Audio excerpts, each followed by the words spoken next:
Issa nqumu bil-wieqfa, nilqgħu fostna lis-saċerdoti li jidħlu fostna fis-skiet u kif jaslu qrib l-artal jimteddu bwiċċhom mal-art bħala sinjal ta' qima.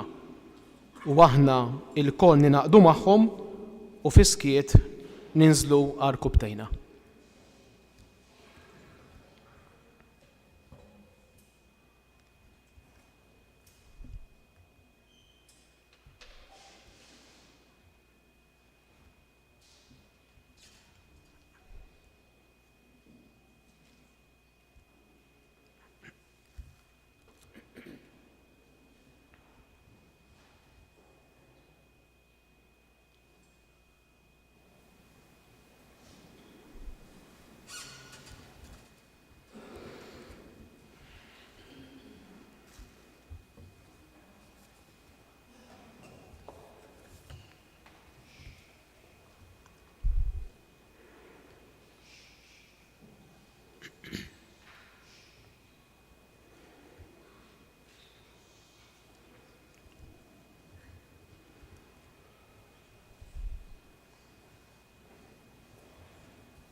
Jekk jogħġobkom ninżlu għar-kubtejna fis-skiet.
Inqumu bil-wieqfa.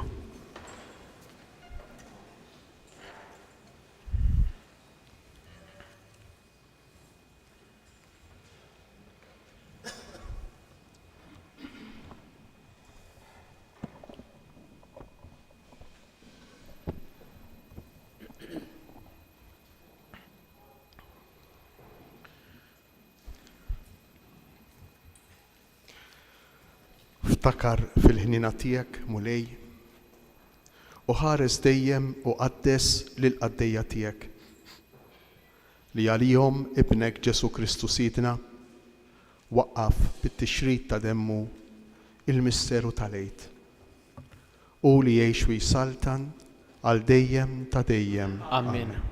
Noqogħdu bil-qiegħda.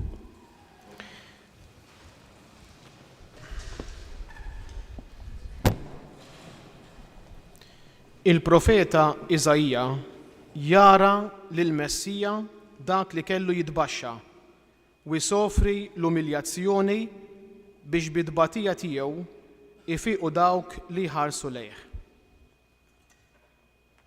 Nisimgħu l-ewwel qari.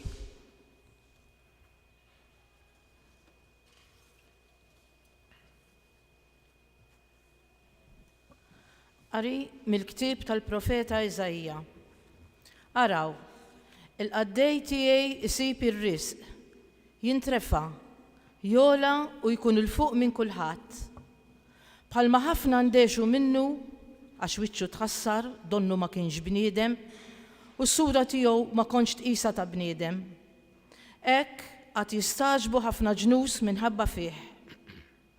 Qudiemu is-slaten jalqu ħalqhom għax qatt jaraw ġrajja li qatt ma semmiet u jifhmu dak li qatt ma semgħu bih.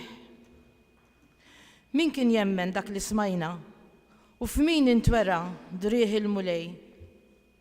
Bħal xitla kiber qudiemna u bħal erq minn art nixfa. Ebda sura ma kellu u ebda ġmiel biex inħarsu lejh, jew xi sura biex nitaxqu bih.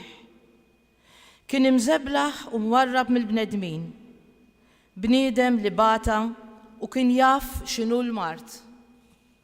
Bħal wieħed li n-nies jaħbu wiċċhom minnu, bniedem imżeblaħ u aħna xejn ma qisnieh.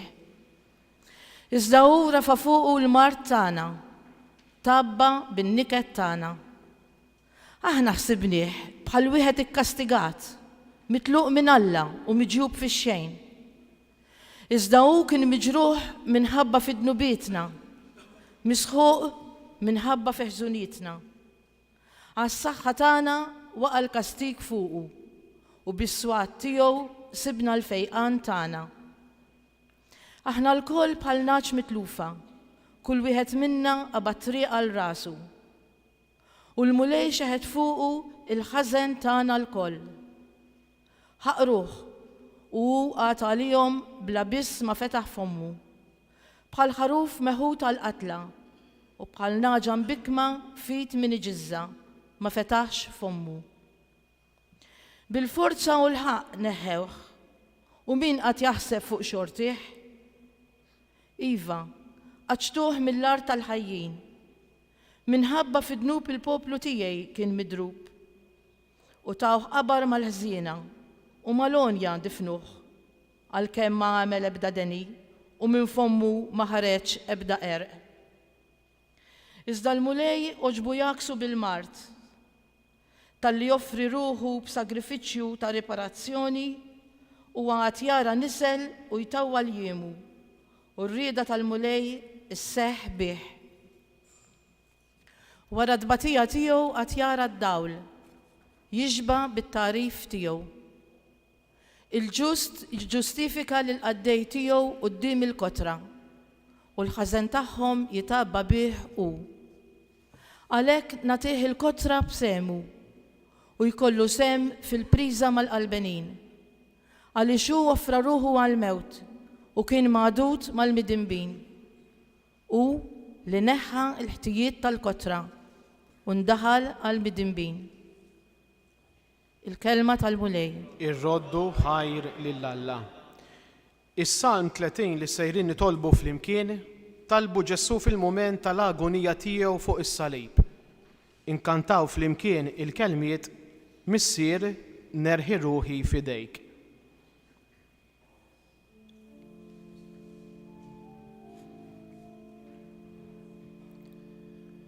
Missier nerħi ruħi fidejk. Flimkien. Missier nerħi ruħi fidejk.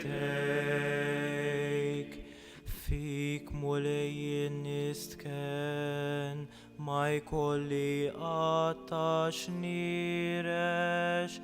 Fil-ġustizzja tiegħek salvani, fidejk jien nerħi ruħi, jinteħlisni mulej tas-sewwa.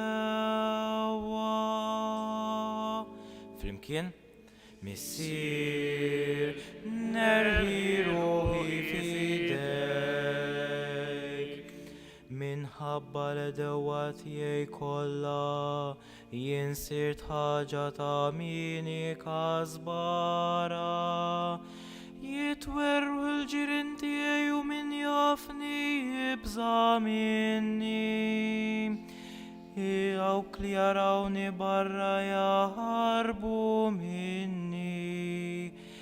Insewni bħal wieħed mejjed, sirt bħal ġarram kisra. Flimkien? Missier, nerħi ruħi fidejk, imma jien fik nittama mulej, jien ngħidlek Alla tiegħi jint, fidejk hija xortija, eħlisni min jitledewwa, min hi dawk li jehduwa kontrija. Flimkien? Missier, nerħi ruħi fidejk, uri d-dawl ta' wiċċek lil qaddej tiegħek, fit-tiba tiegħek eħlisni, jissaħu qawwu qalbkom, intom il-koll li tittamaw fil-mulej. Flimkien? Missier, nerħi ruħi fidejk, missier, nerħi ruħi fidejk. L-awtur tal-ittra lill-Lut jgħidilna li Kristu huwa dak li bl-ubbidjenza tiegħu eret il-mewt tagħna u tagħna l-opportunità li nsiru mill-ġdid u li Alla. Din hija meditazzjoni mill-aktar xierqa għal dan il-jum tal-mewt glorjuża ta' Ġesu. Nisimgħu it-tieni qari. Qari mill-ittra lill-Lut.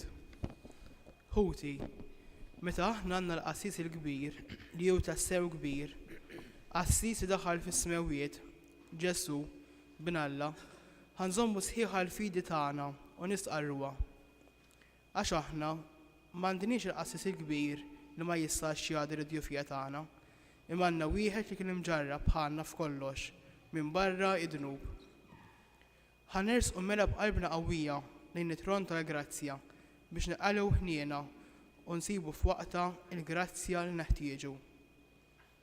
Meta kien jgħix fuq din l-art, Kristu offra talbu suppliki bleħenoli u bidmuh lil dak li seta' jsalvah mill-mewt. U kien mismuh minħabba fil-qima tiegħu lejn Alla. Qatt li kien iben tgħallem minn dak li bagħta xi tfisser l-ubdjenza. U billi laħaq il-perfezzjoni sar awtur tas-salvazzjoni ta' dejjem għal kull min jisma' minnu. Il-kelma tal-mulej. Ir-roddu ħajr lill-Alla. L-Evanġelju ta' San Ġwan jirrakkonta l-passjoni ta' Ġesu b'mod differenti mill-Evanġelisti l-oħra u jurina kif Ġesu wara li jaċċetta mill-idejn il-missier dak li kellu jgħaddi minnu, jirbaħ fuq kull sitwazzjoni u fuq kulħadd. Sa fuq is-salib Ġesu huwa s-Sultan li rebaħ id-dnub u l-mewt u d-dinja. San Ġwan jurina kif meta ntrefal fuq mill-art Ġesu ġibet lil kulħadd lejh. Nitħejjew billi nqumu bil-wieqfa u nkantaw flimkien.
il-passjoni ta' Sidna Ġesu Kristu skont San Ġwan. Noqogħdu bil-qiegħda. F'dak iż-żmien Ġesu ħareġ mad-dixxiepli tiegħu u qasam għan-naħa l-oħra tal-wied ta' Kedron. Hemmhekk kien hemm ġnien u daħal fih mad-dixxiepli tiegħu. Ġuda dak li jitradih kien jafu l-post għax Ġesu kien sikwit jinġabar hemm mad-dixxiepli tiegħu. Ġuda ħa ġema' soldati u xi għases mingħand il-qassisin il-kbar u l-Fariżej u mar bihom hemmhekk bil-fanali, torċi u armi. Ġesu li kien jaf kull ma kien ġej fuqu, mar fuqhom u qalilhom. Lil min qegħdin tfittxu? U huma weġbuh Lil Ġesu ta' Nażaret. u qalilhom. Jiena hu. Ġuda dak li jitradih kien hemm magħhom huwa wkoll. Kif Ġesu qalilhom jiena hu, huma resqu lura u waqgħu mal-art. Lil min qegħdin tfittxu? Raġa' saqsihom u huma qalulu. Lil Ġesu ta' Nażaret. Ġesu weġibhom. Qedtilkom li jiena hu. Jekk qegħdin tfittxu lili, ħallu lil dawn imorru. Dan sar biex iseħħ dak li Ġesu kien qal, minn dawk li tajtni anqas wieħed biss ma tlift. Xmum Pietru kellu sejf, siltu u darab lil-qaddej tal-qassis il-kbir u qatalu barra u dintu il-leminija. Dan il-qaddej kien jismu Malku, imma Ġesu qal lil Pietru: Erġa' daħħal is-sejf fil-għant tiegħu. Forsi l-kalċi li tani missieri ma nixorbux? Imbagħad is-soldati u l-kaptan tagħhom flimkien mal-għases tal-Lut qabdu lil Ġesu u rabtuh. L-ewwel ħaduh għand Anna billi dan kien missier il-mara ta' Kajfa, il-qassis il-kbir f'dik is-sena. Kajfa kien dak li ta' parir lil Lut ikun jaqbel li bniedem wieħed imut għal poplu. Xmum Pietru u d-dixxiplu ieħor marru wara Ġesu. Dan id-dixxiplu kien mitħla tal-qassis il-kbir u għalhekk daħal fil-bitħa tal-qassis il-kbir flimkien ma' Ġesu. Imma Pietru baqa' barra ħdejn il-bieb. Imbagħad id-dixxiplu ieħor li kien mitħla tal-qassis il-kbir ħareġ ikellem lill-purtinara u daħħal lil Pietru ġewwa. Il-qaddejja li kienet mal-bieb qalet lil Pietru: Int m'intix ukoll wieħed mid-dixxipli ta' dan ir-raġel? U weġiba: Le minix. Il-qaddejja u l-għases li kienu kebsu n-nar mill-faħam għax kien il-bart u għadu hemm għasħana. U Pietru wkoll għad magħhom għasħana.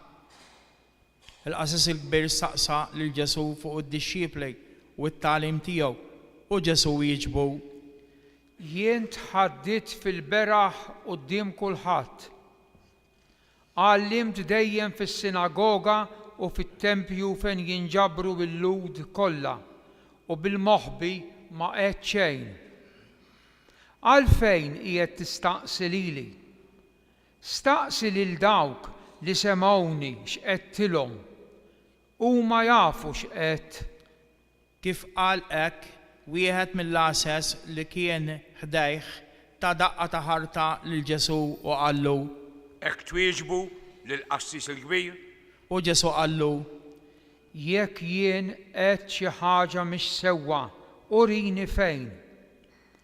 Imma jekk qed tissewwa, għaliex terfa' idek fuqi? Imbagħad Anna bagħat lil Ġesu marbut għand Kajfa, il-qassis il-kbir. Xmum Pietru mela qiegħed hemm għasħana u qalulu: Int m'intix ukoll wieħed mid-dixxiepli tiegħu? Imma hu ċaħad u qal: Le minix. Wieħed mill-qaddejja tal-qassis il-kbir li kien jiġi minn dak ir-raġel li Pietru kien qatalu widintu qal: Mela jien ma rajtekx miegħu fil-ġnien? Pietru ċaħad għal darba oħra u minnu fih idden is-serduq. Imbagħad ħadu lil Ġesu mingħand Kajfa għall pretorju.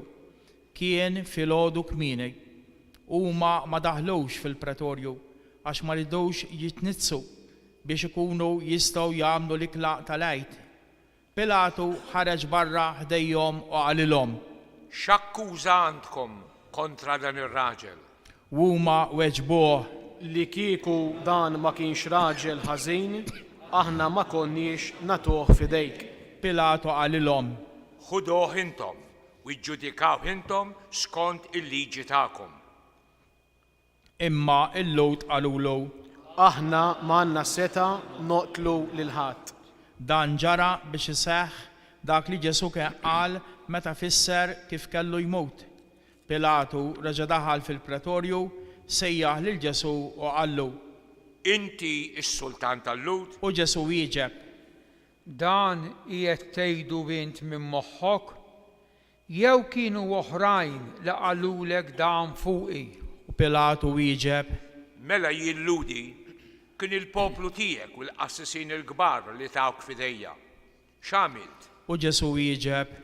Is-saltna tiegħi mhijiex ta' din id-dinja. Li kieku saltnati kienet ta' din id-dinja, l-asses tiegħi kienu jiġġieldu biex ma ninatax fidejn il-Lut. Imma ta' bilħaq, saltnati mhijiex ta' hawn. U Pilatu qallu.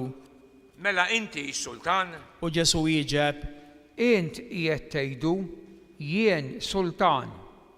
Jien għalhekk twelidt u għalhekk ġejt fid-dinja biex nixhed għall-verità. U kull min iħobb il-verità jisma' leħni. Pilatu qallu. U l-verità x'inhi? Kif qal dan reġa' ħareġ quddiem il-Lut u qalilhom. Jiena ma nsib ebda ħtija fih. Issa intom għandkom id-drawwa li neħirsilkom wieħed fil-għajdi. Tridunix neħirsilkom lis-sultan tal-Lut. Hawn huma mill-ġdejt bdew jgħidu u jgħidu. Mhux lil dan imma lil Barabba. Dan Barabba kien brigant. Imbagħad Pilatu ordna li jieħdu lil Ġesu u jagħtuh is-swat. Is-soldati niżġu kuruna tax-xewk u qegħdu ilu fuq rasu. Libsuh mantar aħmar skur u bdew ġejjin quddiemu u jgħidulu. Islim għalik, ja sultan tal-Lut. U bdew jagħtuh bil-ħarta. U għal darb'oħra Pilatu ħareġ barra jgħidilhom. Araw, se nġibulkom quddiemkom għaw barra biex tkunu tafu li jiena ma nsib ebda ħtija fih. U Ġesu ħareġ hemm barra, liebes il-kuruna tax-xewk u l-mantar aħmar. U Pilatu qalilhom. Arawh, hawnhu il-bniedem. Xħirrawh il-qassisin il-kbar u l-asses dew jgħidu u jgħidu. Salbu, salbu. Pilatu qalilhom. Ħuduh u salbuh intom. Jiena ma nsib ebda ħtija fih. Il-Lut weġbuh. Aħna għandna liġi u skont din il-liġi għandu jmut għax għamel lilu nnifsu binalla. Meta sema dan, Pilatu aktar baża. Reġa' daħal fil-pretorju u qal lil Ġesu. Int, imnejn int? Imma Ġesu ma wieġbu xejn. Għalhekk Pilatu qallu. Li ma tkellimx? Ma tafx li jiena għandi s-seta neħilsek u għandi s-seta nsalbek? U Ġesu wieġbu. Ma kien ikollok ebda seta fuqi, kieku ma ġietx mogħtija lilek minn fuq. Għalhekk min talili fidejk għandu ħtija akbar. Minn dak il-ħin il-qudiem Pilatu beda jfittex kif jeħilsu. Imma il-Lut issuktaw jgħidu u jgħidu. Jekk teħles lil dan tiksira ma' Ċesari, għax kull min jagħmel lilu nnifsu sultan ikun qiegħed jeħodha kontra Ċesari. Meta samaħħom jgħidu dan, Pilatu ġieb lil Ġesu barra u qiegħdu fuq sedja għolja fil-post imsejjaħ li Tostrotos bil-ludi Gabbata. Kien jum it-tħejjija tal-għid għal ħabta tas-sitt sija. Pilatu qal lil-Lut. Araw is-sultan tagħkom. Dawk infexxew jgħidu. Għal-mewt, salbu. Pilatu qalilhom. Jien se nsallab lis-sultan tagħkom? Imma l-qassisin il-kbar weġbuh. aħna m'għandniex sultan lief lil Ċesari. Fl-aħħar tawlhom fidejhom biex isalbuh. Huma ħadu lil Ġesu. Inqumu bil-wieqfa. Ġesu refa' is-salib u ħareġ lejn il-post imsejjaħ il-qurrija bil-ludi Golgota. Hemm huma salbuh ma' tnejn oħra, wieħed minn kull naħa u Ġesu fin-nofs. Pilatu għamel kidba u waħħala fuq is-salib. Fija kien hemm miktub Ġesu ta' Nażaret, Sultan tal-Lud. Din il-kidba rawa ħafna Lud għax il-post fejn salbu l-Ġesu qrib il-belt u l-kidba kienet bil-Ludi, bil-Latin u bil-Griek. Għalhekk il-qassisin il-kbar tal-Lud marru jgħidu lil Pilatu: Ma kienx imissek tikteb is-sultan tal-Lud, imma dan qal jiena sultan tal-Lud. Pilatu wieġeb: Issa li ktibtu. Wara li salbu lil Ġesu, is-soldati ħadu lil bies tiegħu u qasmuh f'erba', sem lil kull wieħed minnhom. U ħadu wkoll it-tunika. Din kienet libsa blaħjata minsuġa biċċa waħda minn fuq s'isfel. Ftehmu bejniethom u qalu: Ma nqattawiex, iżda nitfew ix-xorti għalija u lil min tmies jaħodha. Dan ġara biex isseħħ l-iskrittura li tgħid: ħwejġa qasmu bejniethom u għall il-bies tiegħi tefgħu ix-xorti. U dan ta' bilħaq għamluh is-soldati. Kien hemm wieqfa ħdejn is-salib ta' Ġesu ommu, oħt ommu Marja ta' Kleofa u Marja ta' Magdala. Mela kif Ġesu lemaħ lill-ommu u lid-dixxieplu li kien iħobb wieqaf ħdejja qal lill-ommu: Mara, hawn hu ibnek, Imbagħad qal lid-dixxieplu: hawn hi ommok. U minn dak il-ħin id-dixxieplu ħada għandu. Wara dan Ġesu billi issa kien jaf li kollox kien mitmum biex isseħħ l-iskrittura qal: Għandi laċ. Kien hemm biqja mimlija bil-ħall, huma xarbu sponża bil-ħall, waħħluha ma' qasba tal-issopu u resqu ilu li ħalqu. Kif Ġesu ħa il-ħall qal: Kollox u mitmum. Imbagħad mejjer rasu u rat ruħu. Ninżlu għal kubtejna fiskiet.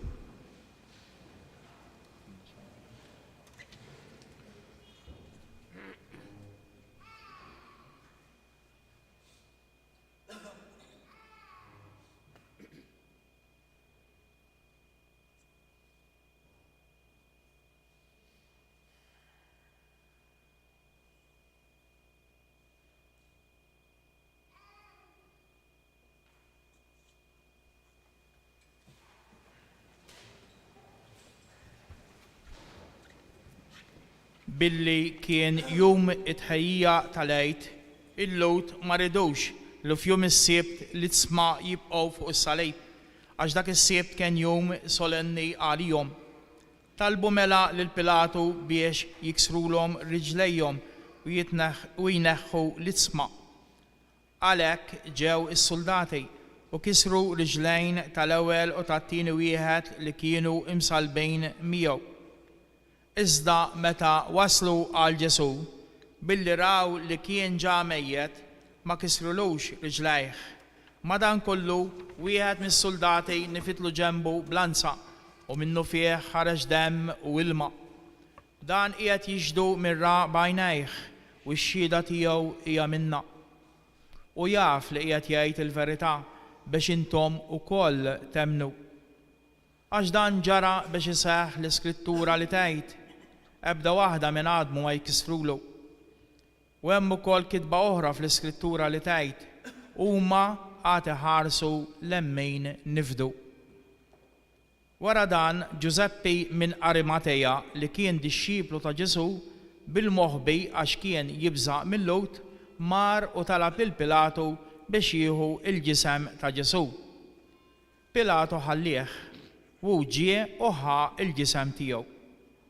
Ġie wkoll Nikodemu, dak li qabel kemm mar għand Ġesu bil-lejl. Ġieb miegħu taħlita ta' mor u sabbara, tiżen xi mitlibra. Dawn it-tnejn ħadu il-ġisem ta' Ġesu u kebbewh fil-faxex tal-għażel bil-fwejjaħ kif soltu jagħmlu l-lowt qabel id-difna. Fejn kienu salbu lil Ġesu kien hemm ġnien u f'dan il-ġnien kien hemm qabar ġdejt li fih kien għadhom ma difnu lil ħadd. Hemm għedu lil Ġesu għax kien jum it-tħejjija għall-lowt u għax il-qabar kien fil-qrib. Il-kelma tal-mulej it-tifħir lilek Kristu.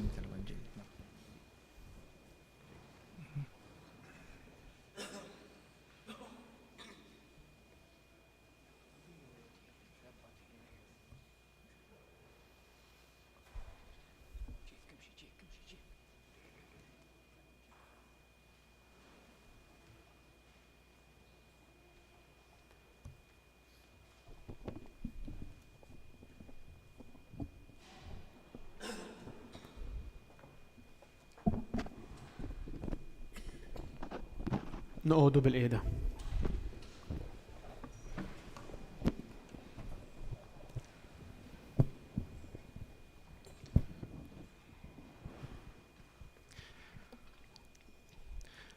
L-iskop tal-ġrajja li qrajna mhux sempliċement biex inkunu nafu sewwa x'ġara fid-dettall jew biex nerġgħu niftakru kull sena fit-tbatija ħarxa u fil-mewt ta' Ġesu.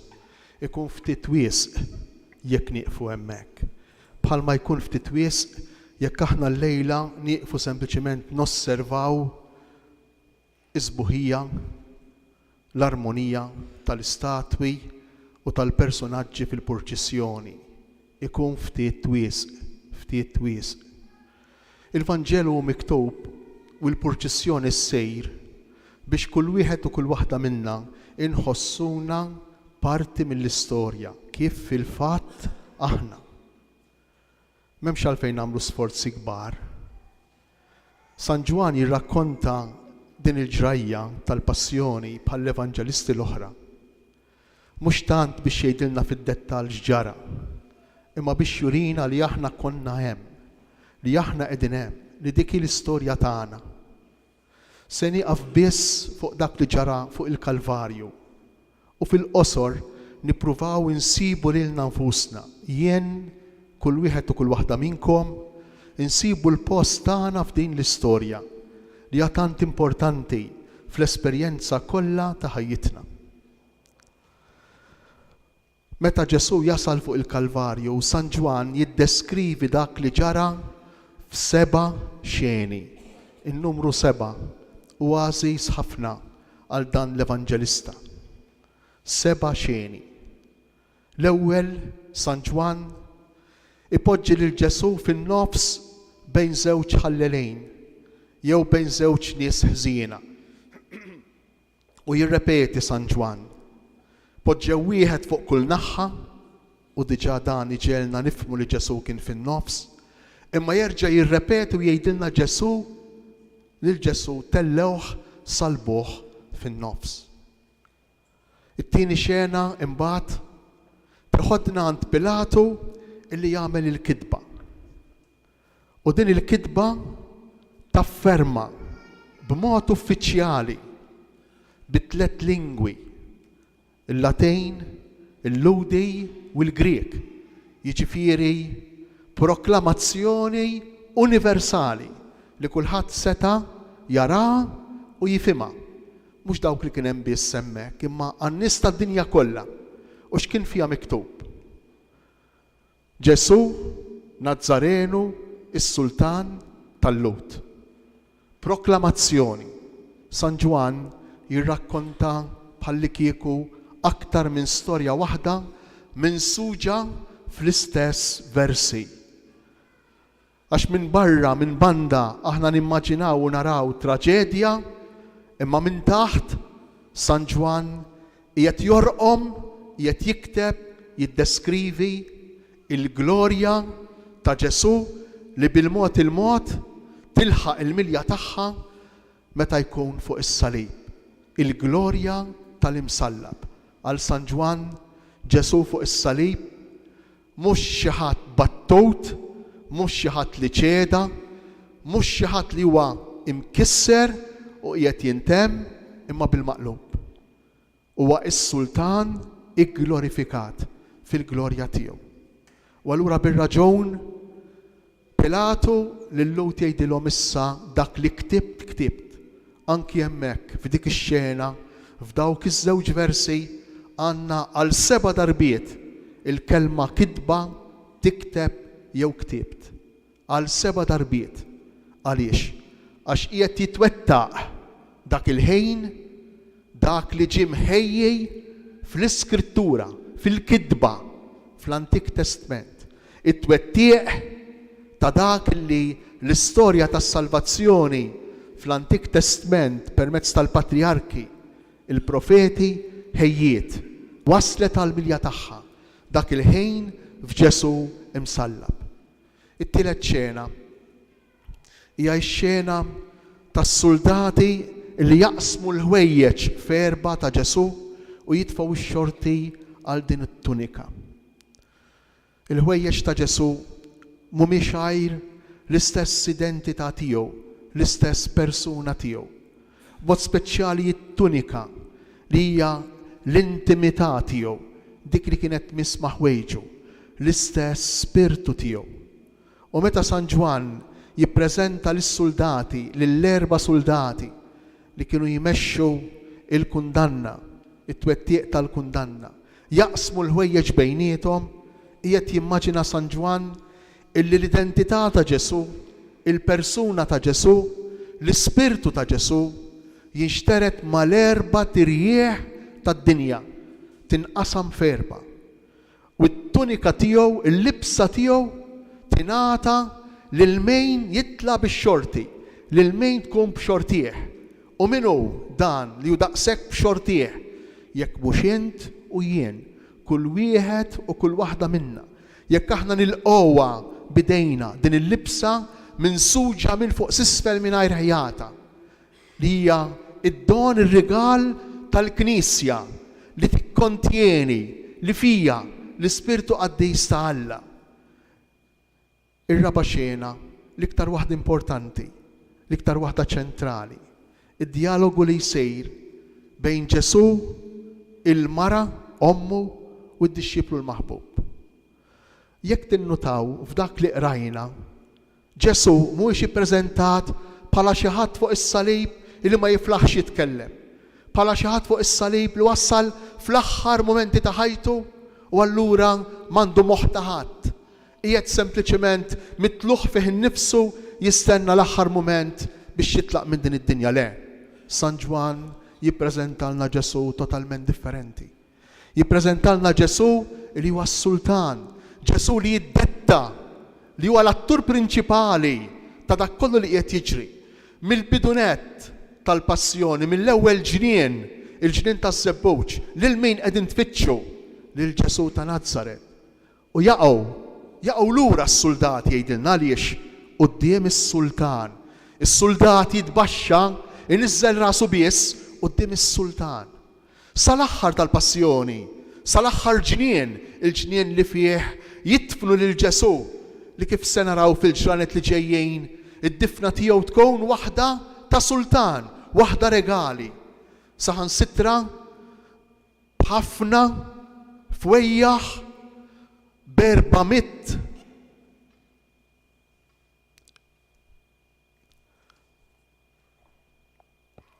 ma niftakarx il-kejl x'kien. b'400 libra, grazzi, Arċipriet.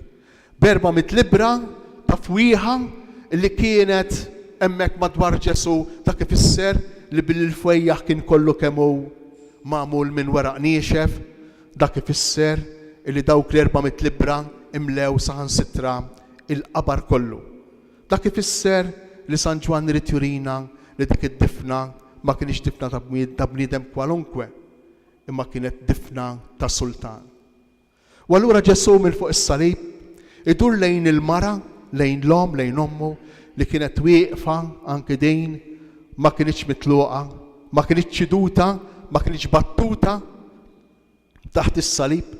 Anke din il-mara, anke din l-om flimkien magħha jkun hemm id-dixxiplu li Ġesu kien iħobb, idur lejhom it-tnejn u jagħmel dialogu magħhom. U għaw il-qofol għandna x-xena tan-nofs ir-raba xena, l-iktar xena importanti. U x'jagħmel Ġesu minn fuq is-salib?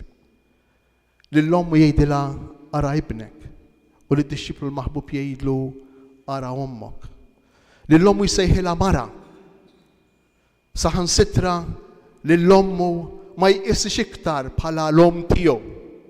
Saħansitra jispiċċa Ġesu fuq is-salib biex jiċċaħħad, biex jagħti, biex jiċedi dak kollu li hu tiegħu, il-misteru l-kbir, il-misteru ċentrali tal-passjoni skont San Ġwan. San Ġwan hawnhekk jara l-kobor tal-imħabba ta' Ġesu. Hawnhekk jara l-kobor ta' dan is-sultan glorjuż. Meta jagħti kull ma hu u kull ma għandu, saħansitra leżes relazzjonijiet l-iktar intimi tiegħu lill-ommu biex ikun biss waw il-kobor, biex ikun biss iben tal-missier, biex iċedi l-identità tiegħu, il-personalità tiegħu, lilu nnifsu kollu kemm hu, iċedi lilu nnifsu lill-missier. U din id-darba mbagħad ma jkunx waħdu l-iben tal-missier, imma jqisu koll id-dixxieplu l-maħbub bħala ħuħ meta jgħidlu hawnni ommok. Jixtieq li anki d-dixxieplu l-maħbub, jiġifieri kull wieħed u kull waħda minna, nagħmlu l-istess ġest, l-istess sotja fil-mixja tagħna ta' din il-ħajja illi jagħmelu minn fuq is-salib.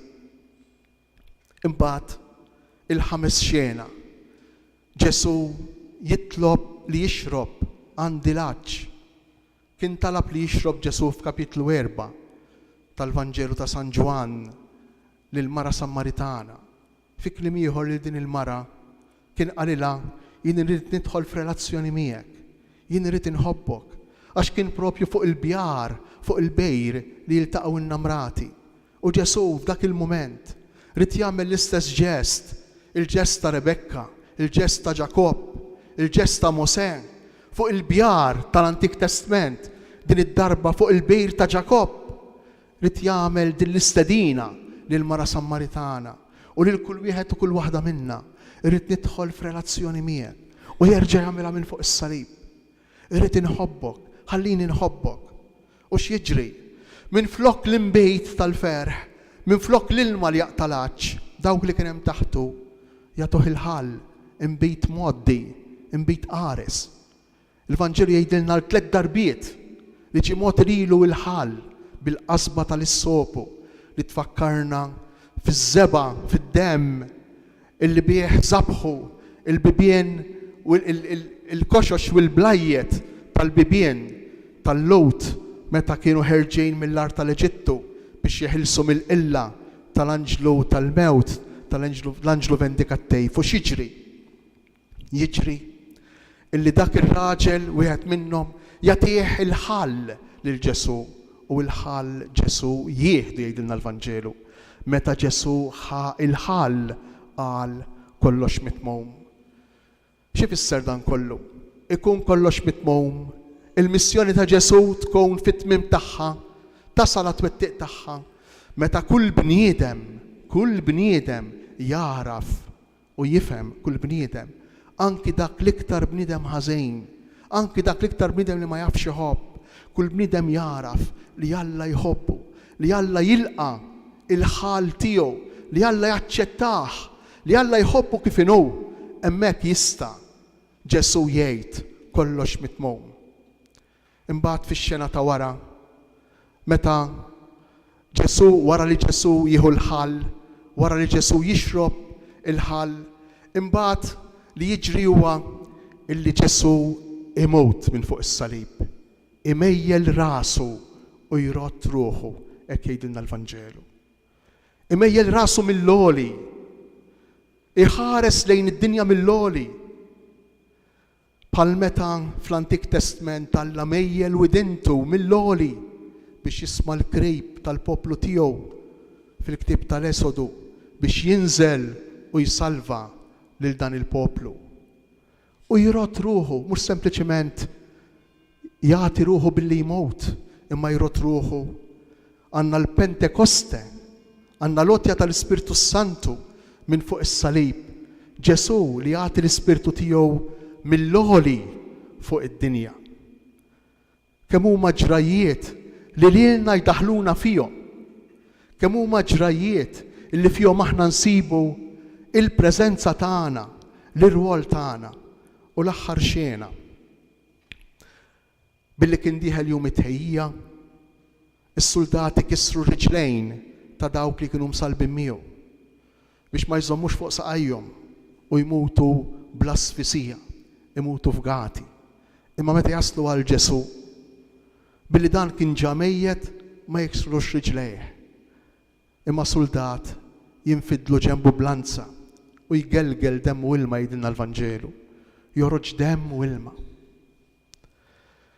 Min barra li jseħħ l-Antik Testament, il-ħaruf tal-għejt kellhom jikluh mingħajr ma jkissrulu ebda għadma, kellhom joqtluh u jsajruh mingħajr ma jiksrulu ebda għadma u lil Ġesu ma jiksrulux l-ebda għadma.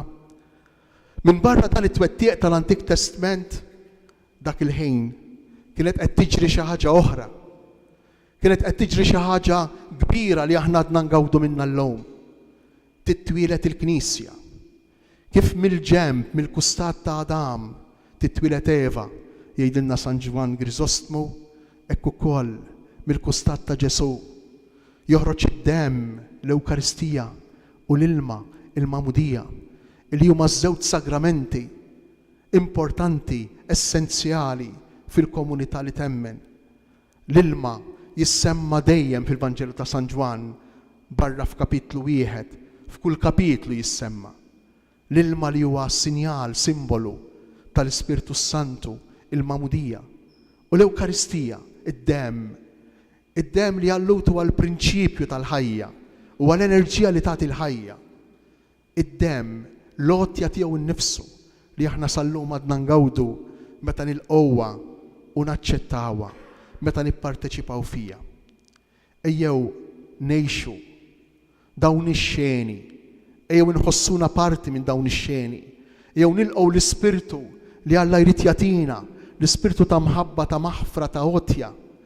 Ejjew nemmnu kull wieħed u kull waħda minna illi l-ħal tagħna mal-inbitt tagħna u mill-qoħ minn Ġesu Kristu. Jaċċettaħ kif inhu. Il-ħbiberija tagħna jekk imperfetta, il-ħbiberija tagħna miegħu jilqaħħa kif inhi, jaħfrilna u jħobbna kif aħna. Kemm għandna bżonn ta' maħfra, kemm drabi ngħixu mis-sens taħtija ma' xulxejn, kemm ikidna, kemm ikissirna, kemm jaffiġna dan is-sentiment ikraħ li jwaqqana fid-dwejjaq kbar. Meta nħossu li għamilna żball, naraw il-konsegwenzi tiegħu u ma nistgħu nagħmlu xejn. Nistgħu nagħmlu. Inħallu l-iżball fidejn il-mulej Ġesu imsallab, nagħtuh id-djufija tagħna, nagħtuh id-dnub tagħna u verament u jista' jirxu xta', jista' jqajjimha u jbiddilha f'duwa u f'mediċina għalina l-koll.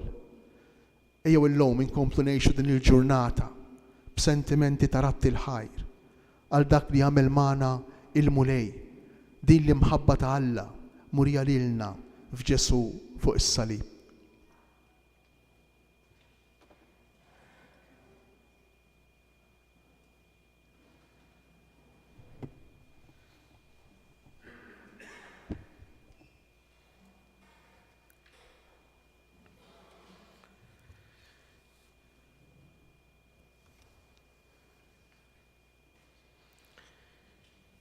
Issa se nresqu quddiem il-missier it-talbiet speċjali għal diversi kategoriji ta' bnedmin. Hija talba li sa minn żmien twil ilu issir faqda sħiħa mal-iben li taħajtu għad-dinja.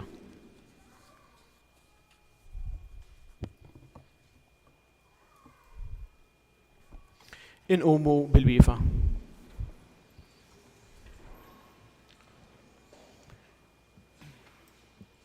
Nitolbu għall-Knisja.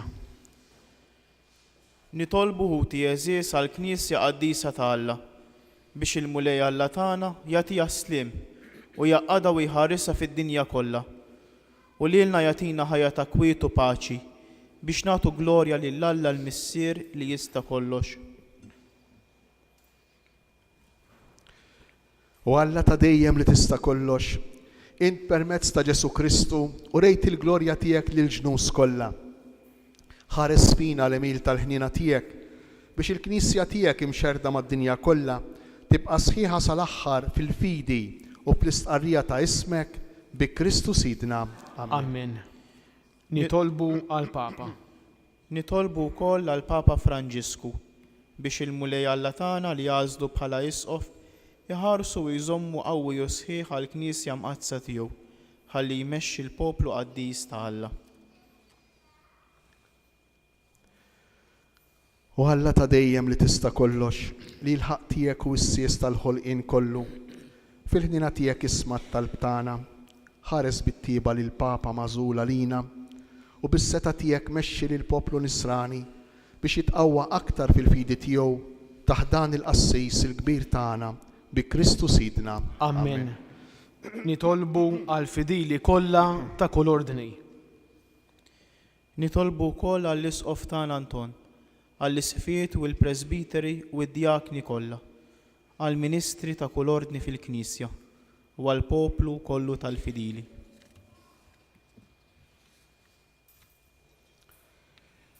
U Alla ta' dejjem li tista' kollox, l-Ispirtu Qaddis tiegħek iqaddes u jmexxi l-ġisem kollu tal-Knisja għat widen għat-talbhom li tagħna biex il-fidili tiegħek ta' kull ordni u grat bil-grazzja tiegħek jaqduk f'fedeltà sħiħa bi Kristu Sidna.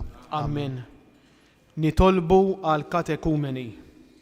Nitolbu wkoll għall-katekumeni biex il-mulej Alla jħenna għalihom u jiftħilhom qalbhom, jagħtihom il-maħfra ta' dnubietom bil-magħmudija u jagħmilhom membri ta' Sidna Ġesu Kristu.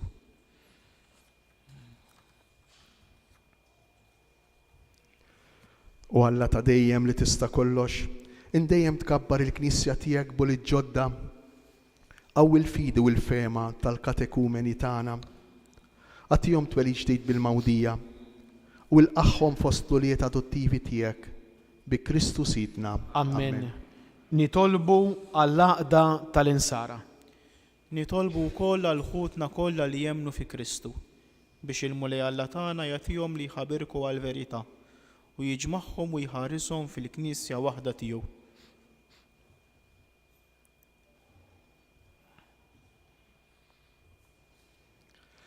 U Alla ta' dejjem li tista' kollox, inti tiġma' flimkien lil uliedek imxerda biex iżommhom maquda bejniethom.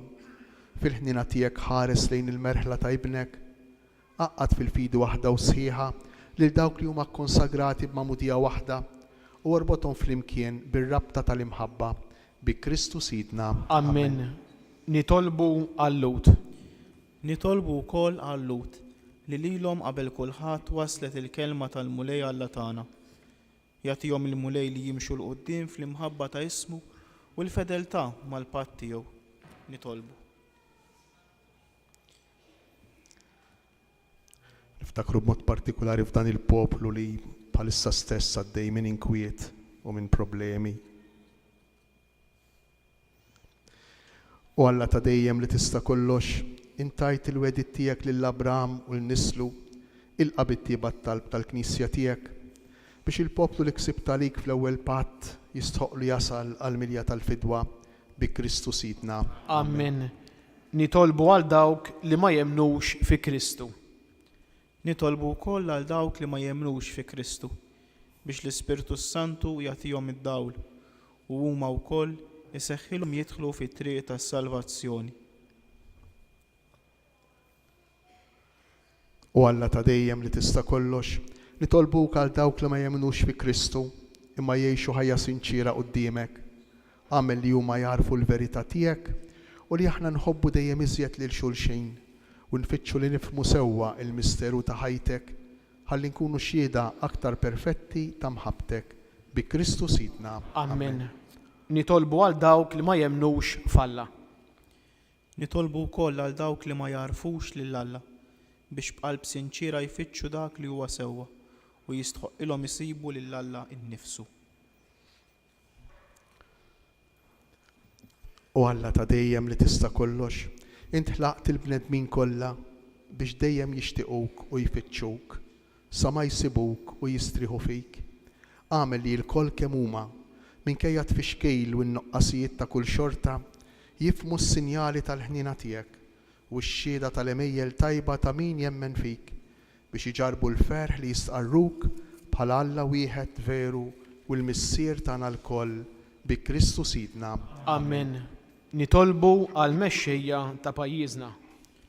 Nitolbu wkoll għal dawk li jmexxu l-pajjiżna biex il-mulej Alla tagħna imexxi l-fema u l-qalb tagħhom skont ir-rieda tiegħu għal paċi u l-ħelsien tas-sew ta' kulħadd. U Alla ta' dejjem li tista' kollox, fidejk jinsabu l-qlub tal-bnedmin u l-jeddijiet tal-popli. Ħares fit-tiba tiegħek lejn dawk li għandhom is-seta jigvernawna u bil-grazzja tiegħek għamel li l-popli kollha tad-dinja ikollhom risq tajjeb, paċi sħiħa u libertà reliġjuża bi Kristu Sidna. Amen. Nitolbu għall-imġarbin. Nitolbu ħuti Jeżis lil Alla l-missier li jista' kollox biex isaffi d-dinja minn kull tagħlim qarrieq, ibiet il-mart, jeqret il-ġuħ, jiftaħ il-ħabsijiet, joħolli rbit tal-jasar, jagħti vjaġġ tajjeb lil min imsiefer, ireġġa' lura lil min mbiet minn daru, lil morda jroddilhom saħħithom u jagħti s-salvazzjoni lil moribondi. U Alla ta' dejjem li tista' kollox, faraġġ tal-imniktin, qawwa tal-imħabtin. Ħajasal għandek it-talb ta' kull min isejjaħlek fit-tiġrib u għamel li l-bnedmin kollha jifirħu li fil-ħtiġijiet tagħhom qatt ma tonqoshom il-ħnina tiegħek bi Kristu Sidna. Amen.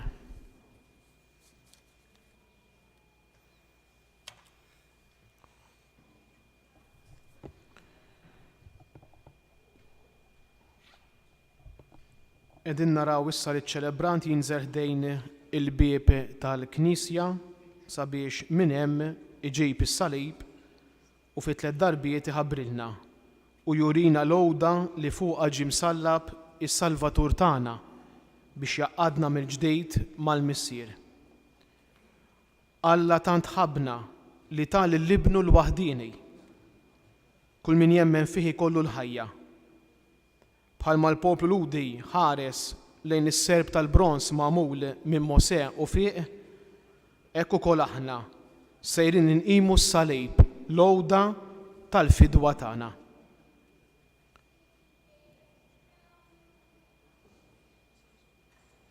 Għal kull tħabbira tas-salib ninżlu arkubtejna fis-skiet waqt li nwieġbu bil-inkantaw flimkien.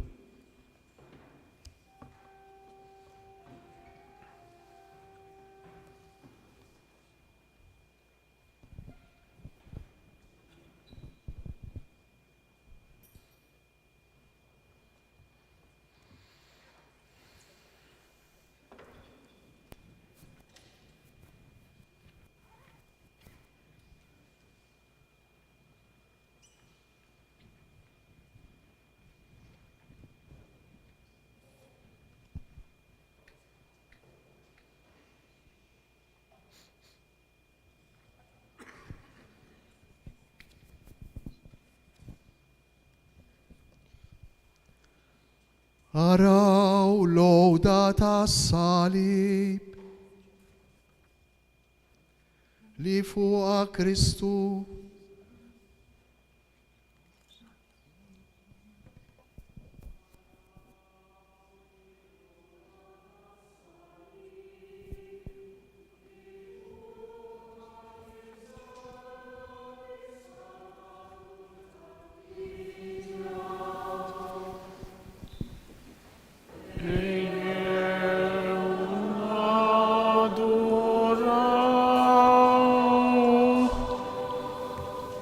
ninżlu arkubtejna fis-skiet.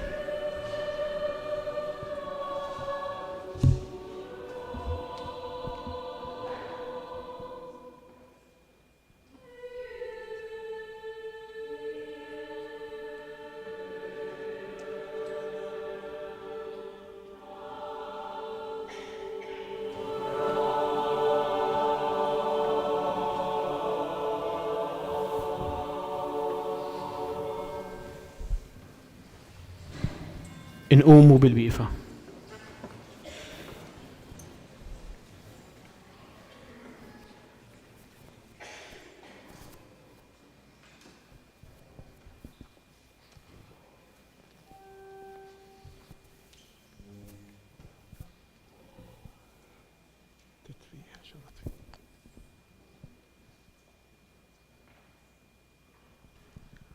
Araw l-għoda tas-salib li fuqha ġie msallab is-Salvatur tad-dinja.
Araw l-għoda tas-salib li fuqha ġie msallab is-Salvatur tad-dinja.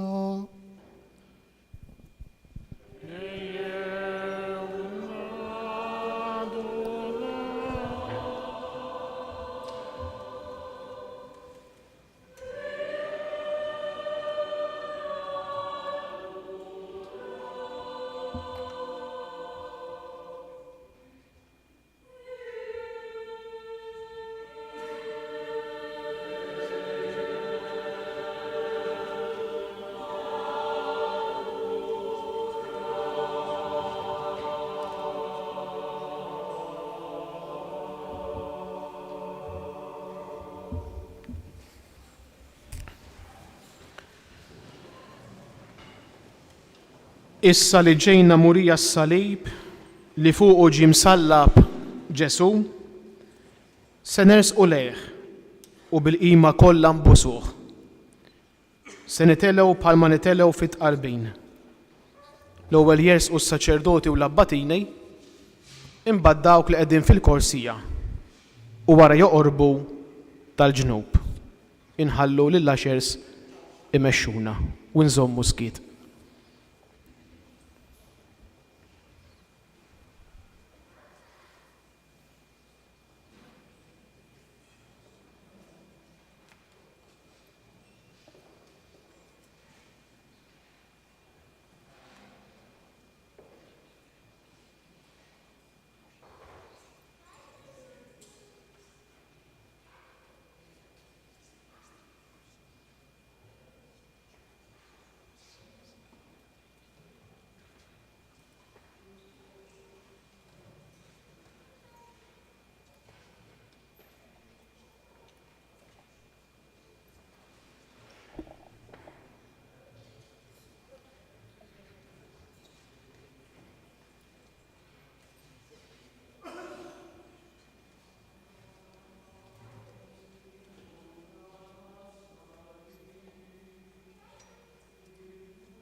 inqumu bil-wieqfa.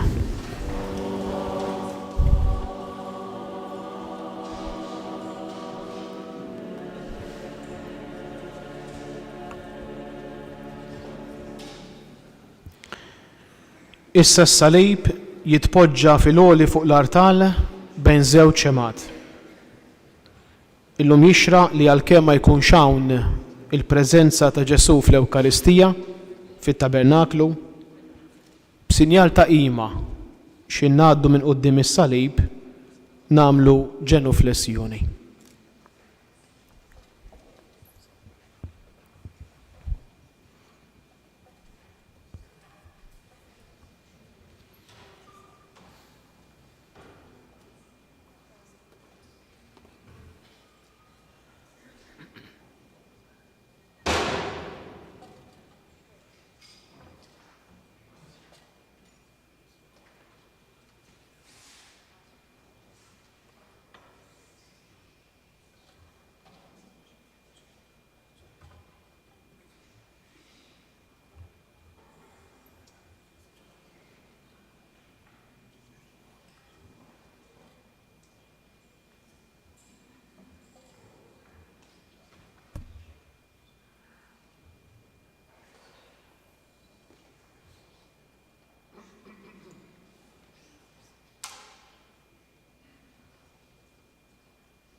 Min hawn ftit ieħor se jinġib is-sagrament biex ilkoll inkunu nistgħu nitqarblu bil-ġisem u d-demm tal-mulej. L-artal illum jintrama bl-aktar mod sempliċi u jsir ir-rid ta' tqarbin. Sa dan it-tant nistennew fiskiet filwaqt li jsiru tħejjijiet li hemm bżonn.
Jew nitolbu kif għallimna u ridna nagħmlu li ben ta' Alla għas-salvazzjoni tagħna.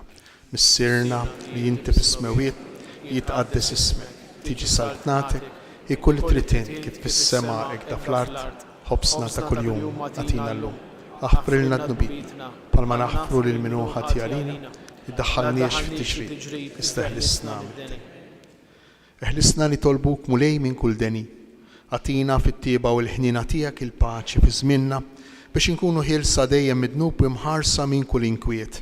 Aħna u nistennew u nittamaw lejna u l-miġja tas-Salvatur tagħna Ġesu Kristu. Għax tiegħek jassaltina l-qawwa u l-glorja għal dejjem.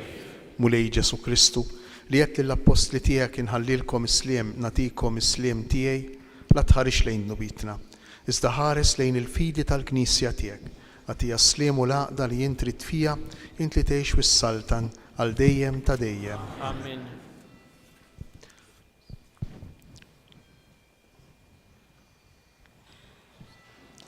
Mulej Ġesu Kristu nitolbuk biex din itqarbina bil-ġisem tiegħek ma tkunx il-kundanna tiegħi iżda l-ħnina tiegħek tkun għalija l-ħarsien u l-fejqan ta' ruħi u ġismi. Danu il-ħaruf ta' Alla, danu li jneħħi d-nubiet tad-dinja, ħenjin dawk li huma mistiedna għall-ikla tal-ħaruf. Mulej ma jistħoqlix tidħol taħt is-saqaf tiegħi, iżda jgħid kelma waħda u ruħi tkun imfejja.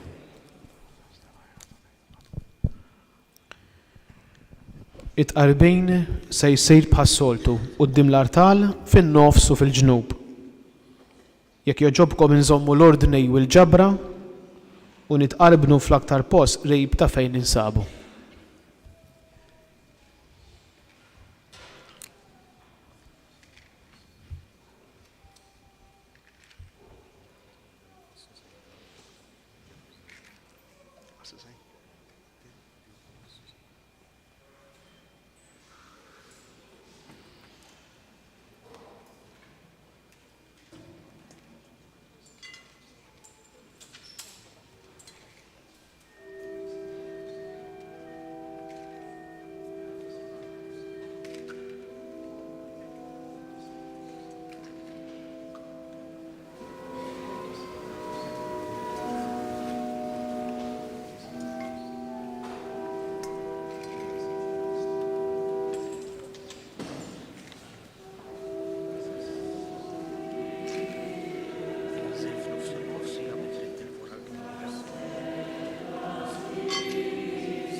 Issa ċ-ċelebrant jgħid it-talba tal-aħħar.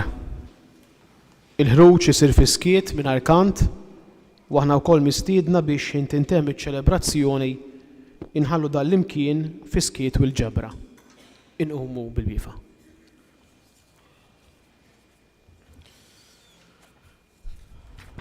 Nitolbu. U Alla ta' dejjem li tista' kollox, inti bdejtna bil-mewt qaddisa ta' Kristu ibnek u bil-qawmin tiegħu għall-ħajja. Ibqa' ħares fina dan l-emil tiegħek taħnina biex bis-saħħa ta' dan il-misteru li fih ħadna sem ngħixu dejjem marbuta miegħek bi Kristu Sidna. Amen. M'hemm bżonn ngħidilkom biex aħna ħerġin mill-Knisja inħallu dan il-post fil-skiet u l-ġabra nagħmlu reverenza quddiem il-għowda tas-salib il-lejla intronizzajnija hawnhekk f'nofs din il-miġema liturġika u nitlobkom sabiex anke l-manifestazzjoni tal-purċissjoni tkun espressjoni u stqarrija ta' fide fi Kristu imsallab u glorifikat fil-mewt tiegħu. Il-purċissjoni tibda ħirġa fil-ħin tas-sitta, għada inżommu jum ta' sawm bistennija għal-lejt il-kbir. Għadi għal-ikbar ċelebrazzjoni tas-sena tal-lejla tkun mhix kompluta mingħajr ta' għada. U allura l-istedina tiegħi li niġu kollha nibdew fit-8 ta' filgħaxija. Dan il-poplu tiegħek mulej fakkar bil-ġeħ kollu il-mewt ta' ibnek b'tama sħiħa fil-qawmin tiegħu għall-ħajja. Ixħed fuqu kotra ta' barka, wagħtih il-maħfra u l-faraġġ, qawwih fil-fidi mqazza u wettqu fil-fidwa ta' dejjem bi Kristu Sidna. Amen.